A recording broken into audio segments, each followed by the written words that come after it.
Shalom warga kerajaan, dengan penuh sukacita kita berjumpa lagi pada saat ini. Setelah cukup lama kita tidak berjumpa dan walaupun kita hanya ketemu lewat program online, live streaming ini. Tapi saya percaya kekuatan kuasa Roh Kudus akan terus mengalir, membangkitkan dan memulihkan kita apapun situasi yang sedang kita hadapi.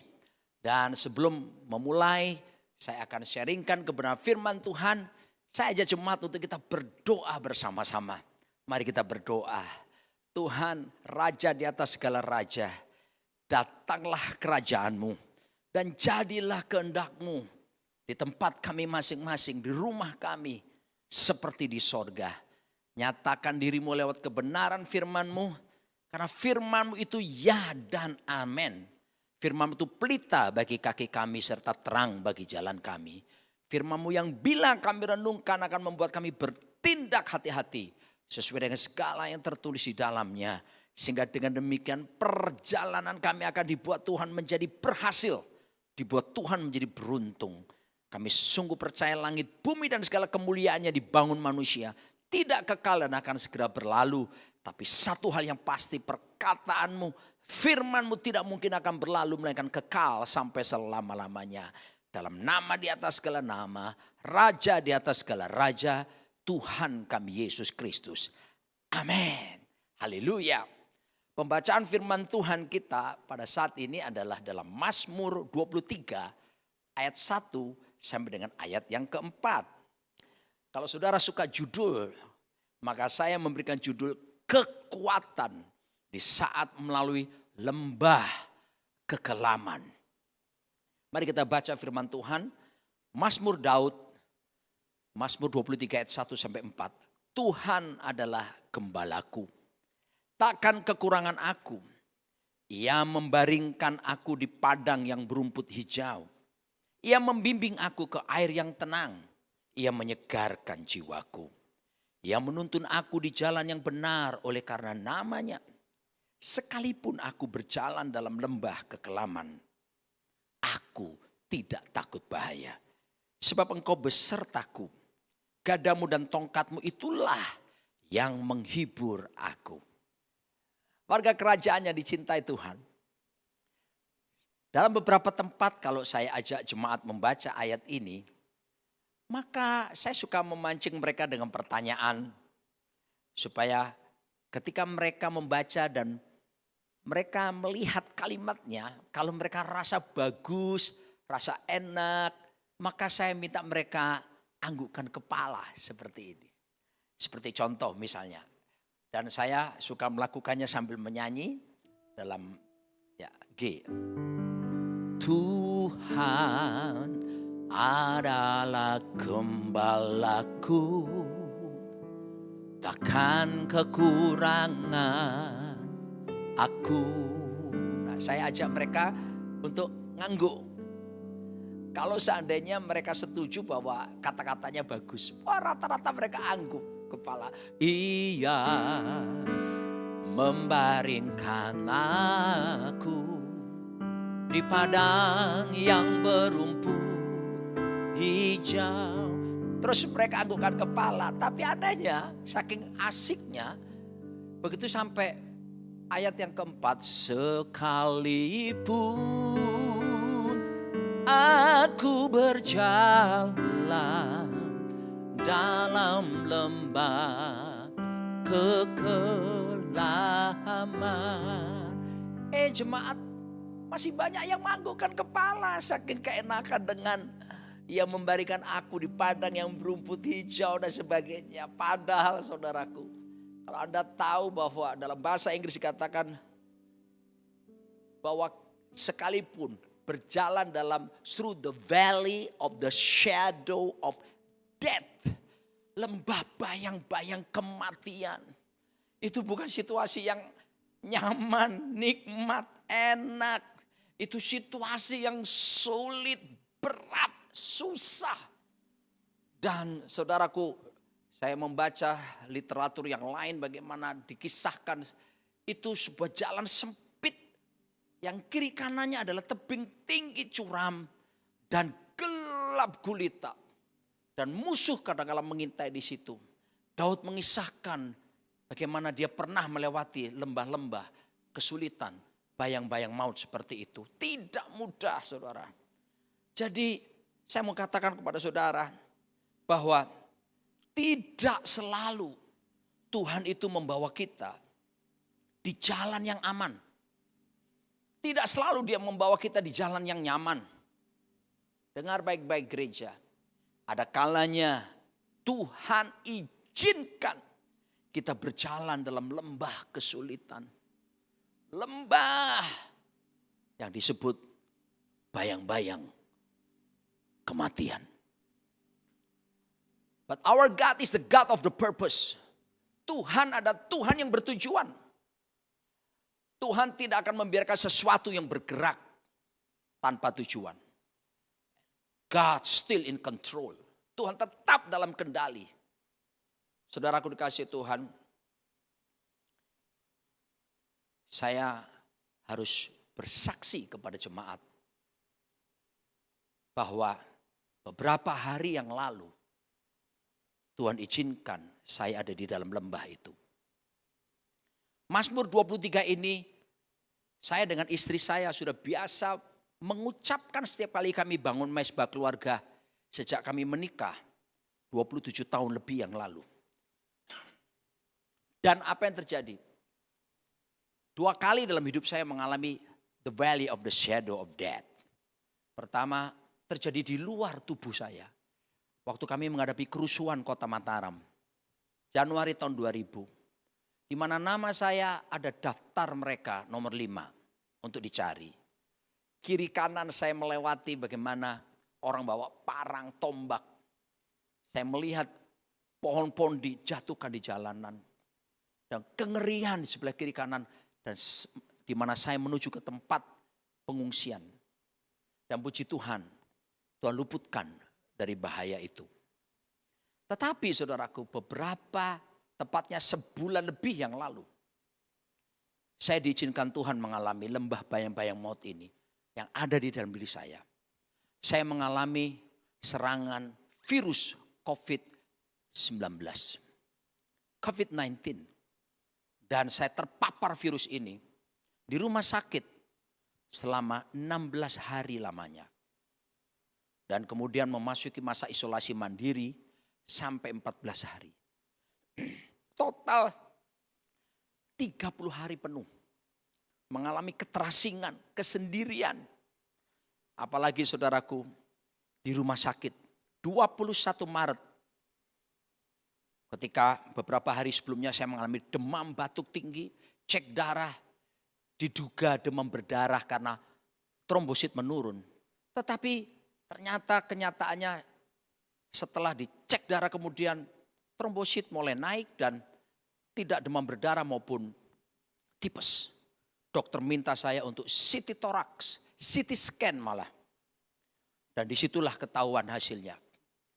Bagaimana paru-paru saya ini setelah diserbu habis-habisan oleh virus COVID-19 itu. Semua bercak putih di sini dan dokter bilang ini kasus berat. Dan harus segera masuk opname. Dan saya mengalami 16 hari di rumah sakit. Saudara, itu bukan pengalaman biasa. Betul-betul saya mengalami pengalaman bersinggungan dengan kematian, dengan maut itu. Karena tubuh saya sudah tidak berdaya. Demam tinggi selama kurang lebih 7 hari lebih. Lalu kemudian lemah tubuh saya. Mulut rasa hilang. Makanan semua jadi gak ada rasa. Diare menyerang saya. Lemah sekali. Dan kemudian harus diinfus.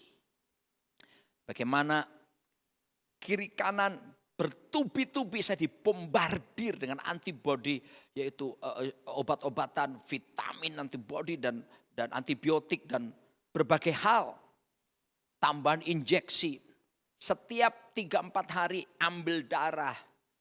Lalu kemudian belum lagi injeksi tentang untuk cek alergi obat tertentu yang begitu sakit sekali. Kedua tangan saya ini betul-betul membiru. Betul-betul pengalamannya tidak mudah.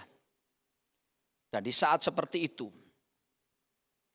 intimidasi datang dari iblis. Kamu mati. Apa yang saya lakukan, saya akan sharingkan kekuatan untuk bisa menghadapi lembah bayang-bayang kematian ini. Yang pertama, kita harus memiliki firman Tuhan yang diperkatakan. Ini yang saya andalkan ketika saya terbaring lemah selama 16 hari di rumah sakit. Ibrani 4 ayat 12 mengatakan, sebab firman Allah hidup dan kuat, lebih tajam daripada pedang bermata dua manapun. Ia menusuk amat dalam sampai memisahkan jiwa dan roh, sendi-sendi dan sumsum. Ia sanggup membedakan pertimbangan dan pikiran hati kita. Jemaat yang dikasihi Tuhan, warga kerajaan, ingat baik-baik. Peperangan rohani yang begitu dahsyat bukan di luar tubuh kita, tapi di pikiran kita. Disinilah iblis berkali-kali berkata, tidak ada harapan, mati kamu, dan sebagainya, dan sebagainya. Tetapi apa yang saya katakan, firman harus diperkatakan. Hari itu, selama di rumah sakit, saya tidak bisa bicara, saya bahkan tidak bisa menyanyi. Kenapa? Begitu bicara saya batuk, langsung saya panggil suster pun pakai bel, bilang terima kasih aja, langsung saya batuk. Jadi apa yang saya lakukan? Karena saya tidak bisa berkata, tapi saya tetap dari hati saya mengucapkan firman. Ketika iblis menyerang pikiran saya dengan pikiran negatif, saya berkata Filipi 4 ayat 8. Jadi akhirnya saudara-saudara, semua yang benar, semua yang mulia, semua yang adil, semua yang suci, semua yang manis, semua yang sedap didengar, semua yang disebut kebajikan dan patut dipuji, pikirkanlah semuanya itu. Saya mulai merubah pikiran saya dengan pikiran Kristus seperti dikatakan firman Tuhan ini. Saya berkata kepada iblis, enyah semua intimidasi dalam nama Yesus. Dan kemudian mulai membangun kata-kata firman. Ya, dalam 1 Korintus 10 ayat 13 berkata, pencobaan-pencobaan yang kamu alami ialah pencobaan-pencobaan biasa yang tidak melebihi kekuatan manusia. Sebab Allah setia dan karena itu ia tidak akan membiarkan kamu dicobai melampaui kekuatanmu. Pada waktu kamu dicobai, ia akan memberikan kepadamu jalan keluar sehingga kamu dapat menanggungnya. Saya pegang perkataan firman ini, saya ucapkan perkataan firman ini terus untuk melawan, apalagi ketika buka sosmed, lihat televisi. Di situ kita tahu bagaimana berapa peningkatan kematian yang mengalami kasus ini. Begitu mengganggu pikiran, tapi perkataan firman harus jadi andalan hidup kita. Warga kerajaan, apapun situasi yang Anda hadapi. Kesulitan, saya tahu sekarang kita menghadapi kesulitan ekonomi. Kesulitan apapun, lembah-lembah kita punya lembah masing-masing. Saya mau katakan, firman Tuhan jangan pernah diragukan. Ucapkan janji-janji Tuhan, perkatakan itu. Dan saya yakin kekuatan Tuhan akan mengalir. Memberi harapan baru. Sebab janji Tuhan itu murni, teruji. Dan Tuhan tidak akan mungkin membatalkan perjanjian dan perkataan firman-Nya. 1 Filipi 4 ayat 13 ini juga saya terus ucapkan. Segala perkara dapat kutanggung dalam Dia yang memberi kekuatan kepadaku. Segala perkara termasuk sakit ini dapat kutanggung dalam Tuhan yang memberi kekuatan kepadaku. Apapun pergumulan saudara, perkatakan firman. Dan untuk mengatasi penyakit saya yang bersinggungan dengan maut itu, maka 1 Petrus 2 ayat 24 itu juga saya ucapkan. Ia sendiri telah memikul dosa kita di dalam tubuhnya di kayu salib. Supaya kita yang telah mati terhadap dosa, hidup untuk kebenaran. Oleh bilur-bilurnya kamu telah sembuh. Saya berkata oleh bilur-bilur Yesus aku sudah sembuh. Sekalipun dalam kondisi fisik saya masih terkapar di tempat tidur. God is a sovereign as his word. Tuhan itu berdaulat. Sebagaimana firman-Nya berdaulat. Jangan ragukan firman Tuhan. Sebab Tuhan kita berdaulat. God is limited by His word. Saya kutip kata-kata Miles Monroe. Tuhan hanya dibatasi dengan perkataan firman-Nya sendiri. Jadi Tuhan sendiri pun memegang perjanjiannya. Dia sendiri pun mengatakan bahwa sesungguhnya Dia adalah firman itu sendiri. God will never violate His word. Dia tidak pernah membatalkan. Tidak pernah membatalkan firman perjanjiannya. Pasti akan terjadi dan dinyatakan. Sebab itu jangan jauh dari firman. Baca Alkitab, renungkan di siang malam, perkatakan, bagikan kepada banyak orang. Kitab Yosua 1 menjelaskan, kamu akan dibuat Tuhan menjadi berhasil, beruntung. Haleluya, langit bumi berlalu, firman Tuhan tinggal tetap. Itu yang pertama. Yang kedua, saya akan bersaksi juga. Yang kedua, bagaimana pray, praise, and worship ini. Pujian penyembahan kepada Tuhan itu begitu ampuhnya. Memberi kekuatan melewati lembah bayang-bayang kematian. Ada ungkapan yang disebut oleh John Wesley. Without God, man cannot. Without man, God will not. Tanpa Tuhan manusia tidak akan bisa. Tapi tanpa manusia Tuhan juga tidak akan berbuat sesuatu. Artinya apa ini? Sorga sedang menunggu keputusan bumi. Bukankah Tuhan itu maha tahu? Pemazmur berkata sebelum lidah kita berbicara pun. Tuhan sudah tahu kita bakal ngomong apa. Tapi kenapa Dia tetap minta supaya kita berdoa? Ingat baik-baik. Matius 16 ayat 19 berkata, kepadamu akan kuberikan kunci kerajaan sorga. Dalam terjemahan Inggris malah keys, kunci-kunci kerajaan sorga. Apa yang kau ikat di dunia ini akan terikat di sorga. Dan apa yang kau lepaskan di dunia ini akan terlepas di sorga. Saudara lihat itu, sorga menunggu keputusan bumi. Sebab itu jemaat, berdoa itu bukan sekedar kalau kita perlu. Berdoa itu harus jadi gaya hidup setiap kita warga kerajaan. Yesus saja berdoa loh. Tuhan Yesus saja berdoa, apalagi kita. Jangan remehkan tentang doa. Jangan hanya berdoa hanya karena mau makan. Tapi berdoa beri waktu khusus. Bersama istrimu, anak-anakmu, keluargamu. Cari wajah Tuhan bersama-sama. Tuhan berkata 2-3 orang berkumpul dalam namaku. Aku hadir di tengah-tengah mereka. Kalau mereka sepakat, apapun yang mereka minta, aku akan berikan kepada mereka. Sebab itu, mari doa menjadi nafas hidup kita. Prayer is man releasing the kingdom authority of heaven on earth. Doa adalah manusia melepaskan otoritas kerajaan sorga ke bumi. Perhatikan.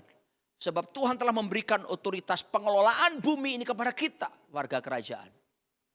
Makanya Dia berkata, let us make man in our own image and our own likeness. Lalu Dia bilang gini, let them have dominion. Biarkan mereka supaya mereka berkuasa. Artinya delegation of authority. Tuhan sudah berikan otoritas pengelolaan bumi dan isinya ini kepada manusia.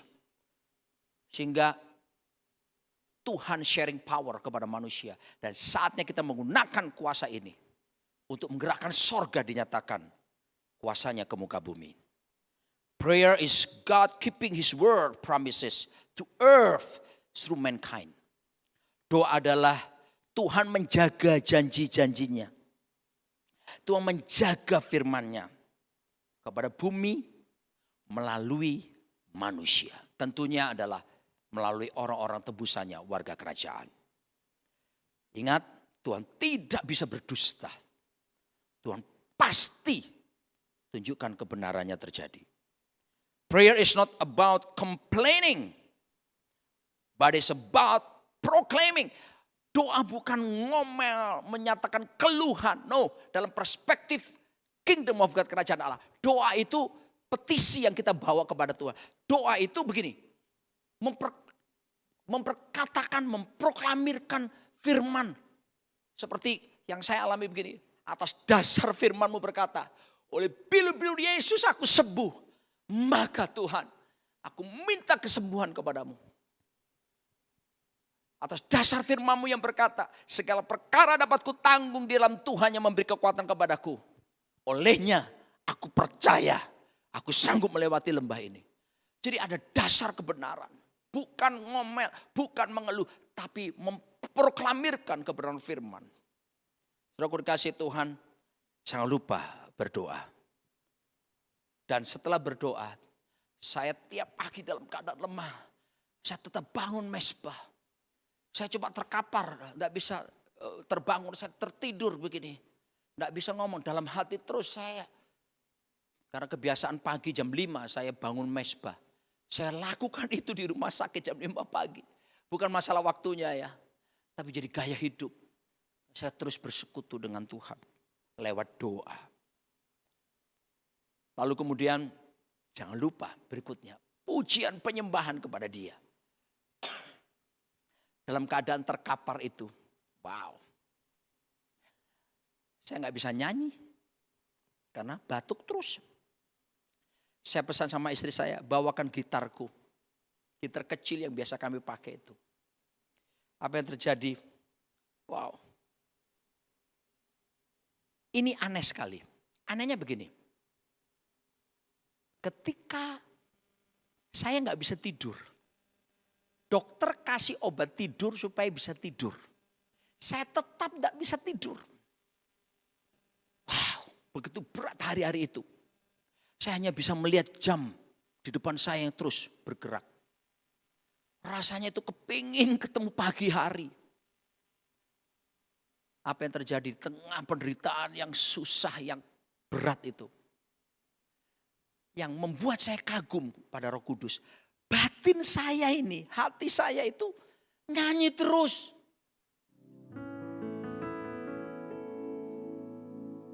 Terus mengalir lagu ini. I love you Lord. You have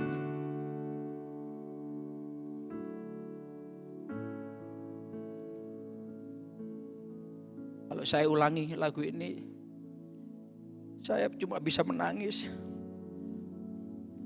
All my life you have been faithful. And all my life you have been so good. With every breath that I am able, I will sing of the goodness of God. Terus batin saya cuma bisa memuji. Saya teringat Daud berkata dalam Mazmur 34 yang kedua, aku hendak memuji Tuhan pada segala waktu. Puji-pujian kepadanya tetap di mulutku. Saya tidak mau membiarkan keadaan saya, kelemahan saya, untuk saya tidak menyembah Tuhan yang telah menciptakan. Dan nyanyian itulah yang menguatkan pujian kepada Tuhan. Membangun roh saya untuk terhubung dengan kerajaan sorga. Dan memberi pengharapan. Jemaat,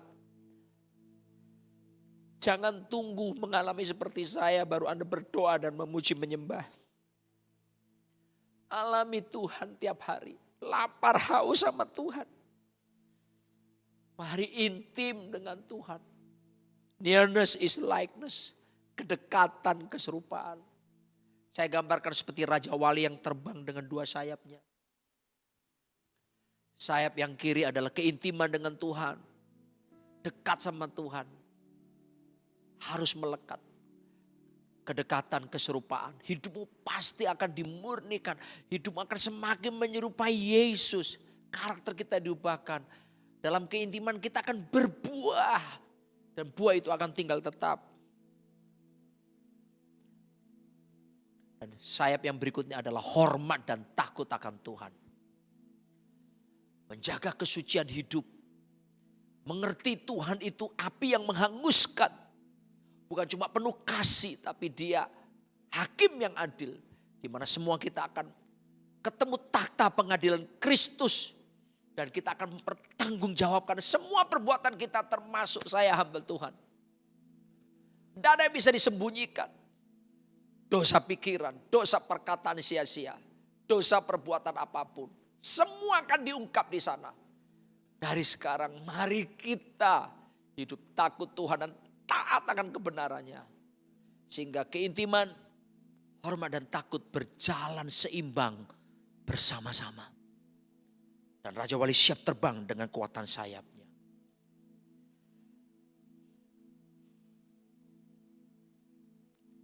Berikutnya, kekuatan yang ketiga. Yang membangkitkan saya untuk bisa melewati lembah. Bahkan bayang-bayang kematian itu. Yang ketiga adalah dukungan keluarga yang bersatu. Saya bersyukur seperti firman Tuhan berkata dalam Mazmur 133 ayat 1. Nyanyian siarah Daud, sungguh alangkah baiknya dan indahnya apabila saudara-saudara diam bersama dengan rukun. Lalu ayat ketiga berkata, seperti embun gunung Hermon yang turun dan atas gunung-gunung Sion. Sebab kesanalah Tuhan memerintahkan berkat kehidupan untuk selama-lamanya. Bapak Ibu dikasih Tuhan, sungguh menyedihkan.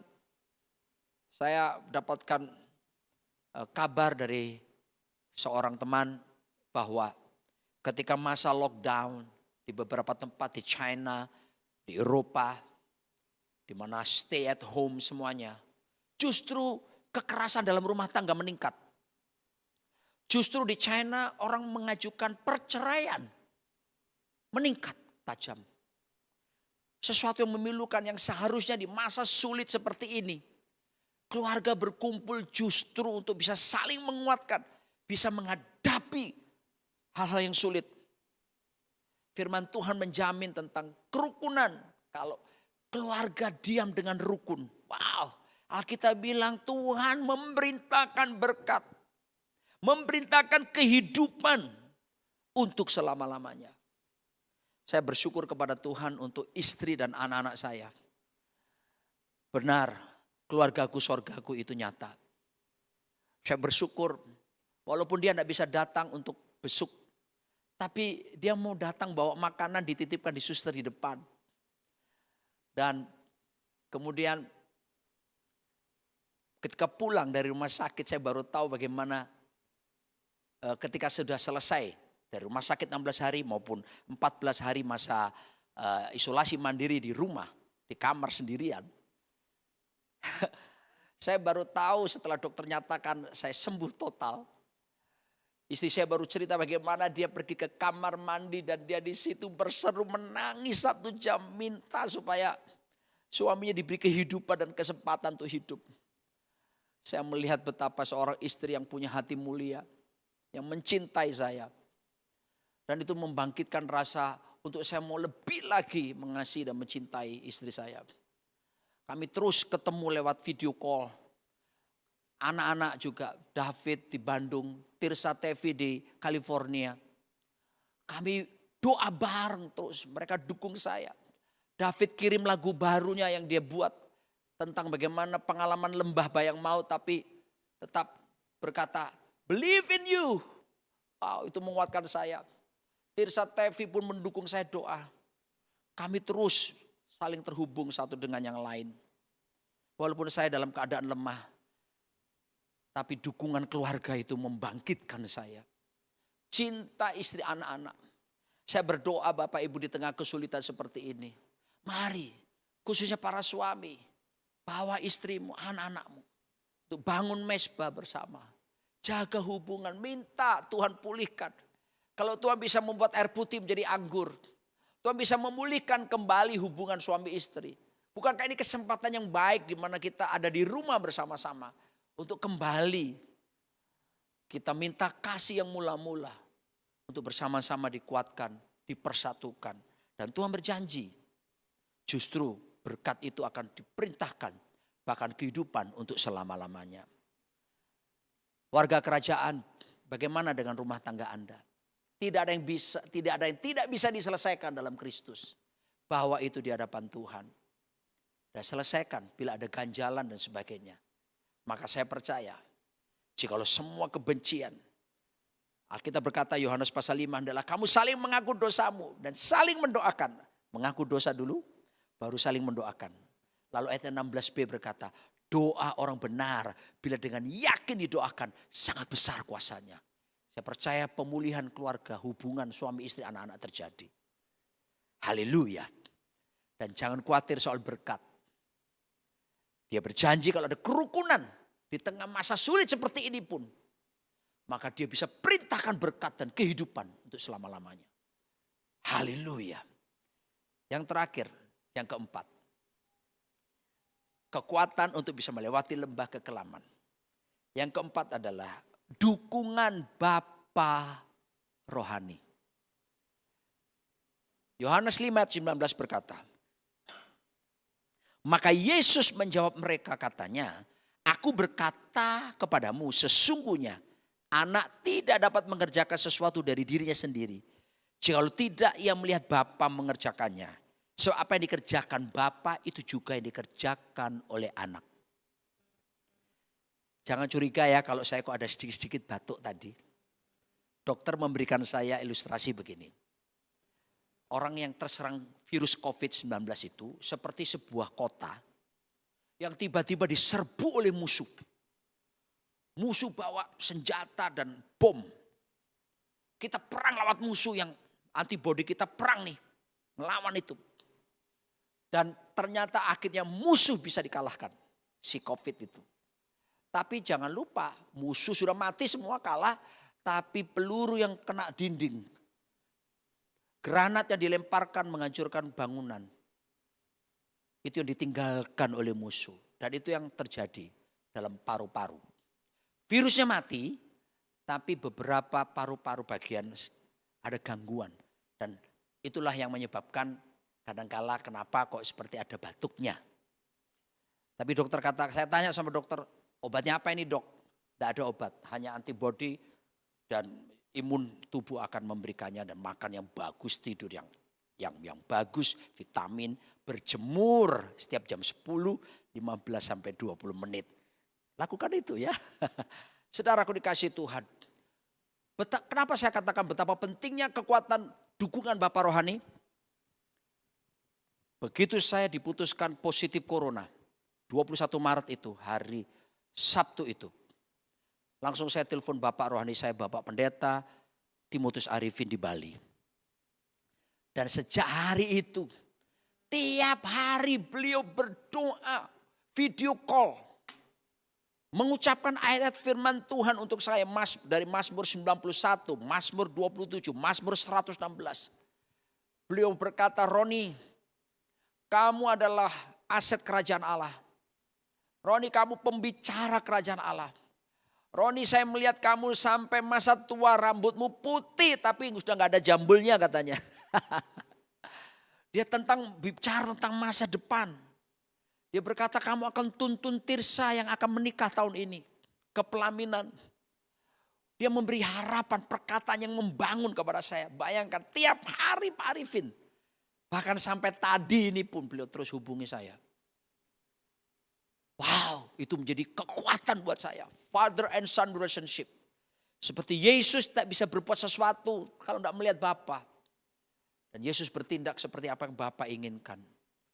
Jemaat di gereja kita tidak mengenal sekedar gembala itu sekedar pemimpin. Gembala adalah Bapa rohani.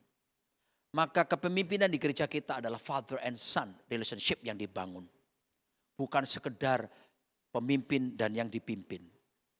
Oleh sebab itu saya mau berkata kepada warga kerajaan. Belajarlah untuk tunduk pada otoritas yang Tuhan tetapkan di atas kita. Ketundukan itu kepada otoritas itu justru akan mendatangkan otoritas dalam hidup kita. Jangan sampai ada pemberontakan dalam diri kita kepada otoritas. Sebab itu belajar seperti Yesus yang tunduk pada otoritas. Kita juga harus belajar tunduk pada otoritas. Tapi pesan berikutnya saya mau sampaikan kepada para suami, bapak-bapak. Bahwa Andalah bapak rohani buat anak-anak Anda. Jangan sampai bapak rohani anak-anak Anda itu adalah orang lain, tapi seharusnya Anda. Sebab itu mari para suami di sini. Bapak itu artinya sumber, source. Biarlah Anda jadi sumber sukacita keluargamu. Anda dipenuhi firman sehingga Anda bisa sharing kepada keluargamu, mengajar bagaimana hidup berkarakter Kristus kepada mereka. Dan yang luar biasa, Bapak yang dikasihi Tuhan, kedekatan hubungan ini harus terus dijaga. Dan saya bersyukur, saya merasa tidak sendiri, ada dukungan dari Bapak rohani, dukungan dari keluarga, kekuatan firman, doa pujian penyembahan inilah yang akhirnya memberi saya kekuatan dan pengharapan. Dan pada waktu 6 April yang lalu, dokter berkata, Pak Roni sudah boleh pulang. Dan walaupun harus isolasi mandiri di kamar sendiri selama 14 hari. Saya harus ngepel kamar sendiri, harus makanan dibawa masuk, saudaraku harus cuci sendiri dan piring khusus semuanya. Tepat pada tanggal 20 April kemarin hari Senin, saya kembali ke dokter dan melakukan cek rapid test maupun CT thorax. Dokter waktu membaca hasilnya, dia angkat tangan berkata, puji Tuhan, Pak Roni sudah sembuh. Wah, saya ikut bersuka cita. Dia jelaskan bahwa virusnya sudah mati. Dan dia terbitkan surat keterangan sehat dan boleh melakukan aktivitas. Hanya saja masa pemulihan untuk paru-paru ini terus harus dijaga selama 2-3 minggu ke depan. Jemaat yang kasih Tuhan, ingat. Tuhan kadangkala izinkan. Bukan cuma berjalan di dalam jalan yang penuh kenikmatan dan kesenangan. Tetapi ada jalan kesulitan diizinkan terjadi. Ada jalan bahkan lembah, bayang-bayang maut. Tapi percayalah, Immanuel, Tuhan selalu menyertai kita di semua situasi itu. Tuhan tidak akan pernah tinggalkan kita. Kuatkan, teguhkan hati Anda. Dan percayalah, Tuhan tetap duduk di tahta. God still in control. Tuhan tetap dalam kedaulatan pengendaliannya atas segala sesuatu. Saya akan berdoa buat jemaat, siapapun Anda yang hari-hari ini di dalam kelemahan, mengalami lembah kesulitan yang mungkin berbeda dengan saya. Kalaupun ada juga yang sedang sakit seperti saya COVID, disembuhkan dari COVID, yang sedang sakit terpapar virus COVID-19. Saya percaya tangan Tuhan akan tetap berlaku buat kita yang berharap kepadanya. Soal kematian beberapa hamba Tuhan yang mengalami serangan paparan virus 19, C19. Itu adalah kedaulatan Tuhan tentunya. Kita tidak bisa berkata bahwa mereka sedang dalam keadaan yang tidak baik, tidak benar. Tidak boleh. Tidak boleh ada penghakiman. Saya waktu di rumah sakit, saya dengar kabar teman-teman yang saya kenal baik mereka. Hamba-hamba Tuhan, para gembala meninggal. Karena seperti kasus yang saya alami. Saya coba berkata sama Tuhan, Tuhan saya tahu mereka bersamamu. Tapi aku percaya kalau Kau panggil mereka, tugas mereka di bumi sudah selesai. Dan saya minta anugerah-Mu Tuhan. Berikan saya hidup supaya saya bisa menikmati hidup di negeri orang-orang hidup. Untuk aku hidup bekerja menghasilkan buah bagi kepentingan kerajaan Allah. Mari kita naikkan lagu ini, All My Life, The Goodness of God ini.